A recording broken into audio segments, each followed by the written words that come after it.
किसी घने जंगल के बीच स्थित एक छोटा सा गांव था जहां के लोग साधारण जीवन जीते थे। लेकिन गांव के बाहर एक पुरानी हवेली खड़ी थी जो कई वर्षों से बंद पड़ी थी। गांव वाले कहते थे कि हवेली के अंदर एक रहस्यमय ताकत है जो किसी भी अनजान व्यक्ति को खत्म कर देती है। वह हवेली सर्पों के प्रतीक से जुड़ी थी और एक किंवदंती थी कि वहां एक प्राचीन सर्प का भूत है जो हर सदी में एक बार जागता है। एक दिन गांव में एक युवक अर्जुन आया। अर्जुन एक खोजी था और उसके दिमाग में हवेली के रहस्यों का पर्दाफाश करने का जुनून था। अर्जुन ने तय किया कि वह हवेली की गहराई में जाकर इसका रहस्य उजागर करेगा। गांव वालों ने उसे चेतावनी दी, लेकिन अर्जुन ने उनकी बातों को नजरअंदाज कर दिया। वह हवेली की ओर बढ़ने लगा। हवेली के अंदर का दृश्य बहुत ही भयानक था। पुराने धूल भरे कमरे,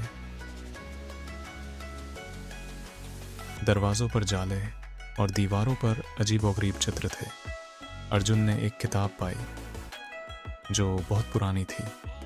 उसने किताब को खोला और उसमें लिखा था, सर्प का भूत हर सदी में एक बार जागता है और उसे एक पवित्र आत्मा की शहादत की आवश्यकता होती है।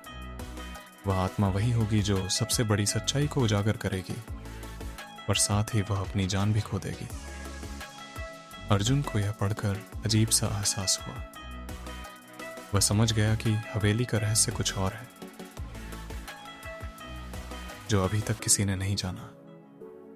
अर्जुन जैसे ही किताब पढ़ रहा था, अचानक हवेली के कमरे में एक अजीब सी ठंडी हवा आई।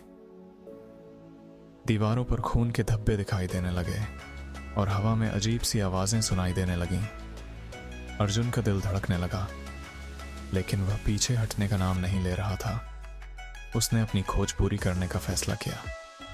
तभी एक विशाल सर्प की छाया दीवार पर नजर आई। वही वह एक विशाल काले रंग का सर्प था जिसकी आंखों में अग्नि सी जल रही थी। अर्जुन ने हिम्मत नहीं हारी और उसने सर्प के बारे में और अधिक जानने की कोशिश की। अर्जुन ने हवेली के गहरे तहखाने में एक और किताब पाई। इस किताब में लिखा था कि यह सर्प असल में एक प्राचीन राजा था जो अपनी कुंवारी पत्नी को खोने के बाद सर्प में बदल गया था। राजा का नाम था नागराज काल। किंवदंती के अनुसार उसकी आत्मा शांति नहीं पा सकी और सर्प बनकर अपनी शक्ति को खोजने लगी। इस पुस्तक में यह भी लिखा था कि केवल वही व्यक्ति इस सर्प की आत्मा को शांति दे सकता है जो उसकी कुंवारी पत्नी का वंशज हो। अर्जुन को यह सब पढ़कर आभास हुआ कि वह स्वयं उस कुंवारी पत्नी के वंशज हैं और उनकी आत्मा की शांति के लिए उन्हें एक बलिदान देना होगा। अर्जुन को यह समझने में देर नहीं लगी कि वह केवल एक खोजी नहीं बल्कि खुद उस सर्प के शाप से बंधे हुए थे। अर्जुन के मन में एक सवाल था, क्या वह अपनी जान को जोखिम में डालकर इस शाप को खत्म कर सकता है? लेकिन उसे अपनी नियति का एहसास हो चुका था। वह सर्प से सामना करने के लिए तैयार हो गया।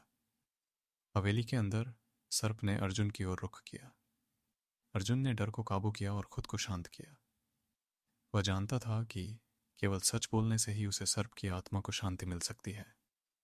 अर्जुन ने सर्प से कहा, मैं तुम्हारे वंशज हूं और मैं तुम्हारी आत्मा को शांति देना चाहता हूं। सर्प ने अपनी आंखों से उसे देखा और एक धीमी आवाज में बोला, तुम मेरे वंशज हो, लेकिन क्या तुम सच में मुझे शांति दे सकते हो?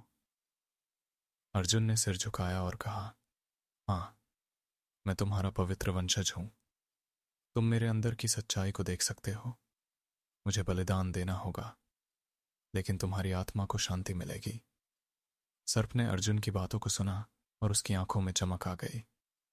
अचानक सर्प की रूपरेखा धुंधली होने लगी और वह धीरे धीरे शांति की ओर बढ़ने लगा। अर्जुन ने महसूस किया कि एक गहरी हलचल उसके अंदर हो रही थी। उसने अपनी आंखें बंद की और एक तेज रोशनी की चमक महसूस की। कुछ समय बाद अर्जुन ने अपनी आंखें खोलीं और पाया कि सर्प का रूप पूरी तरह से समाप्त हो चुका था। हवेली में शांति छा गई थी। अर्जुन ने महसूस किया कि अब उसे इस रहस्य को सभी के सामने लाना होगा।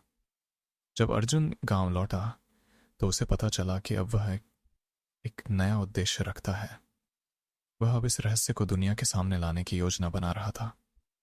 गांव वाले उसे नायक के रूप में देख रहे थे, लेकिन अर्जुन जानता था कि उसका असली युद्ध अब शुरू हुआ है, क्योंकि उसे यह रहस्य पूरी दुनिया को बताना था। और इस तरह सर्प की छाया का रहस्य हमेशा के लिए खत्म हो गया। लेकिन अर्जुन की नई यात्रा की शुरुआत हो चुकी थी।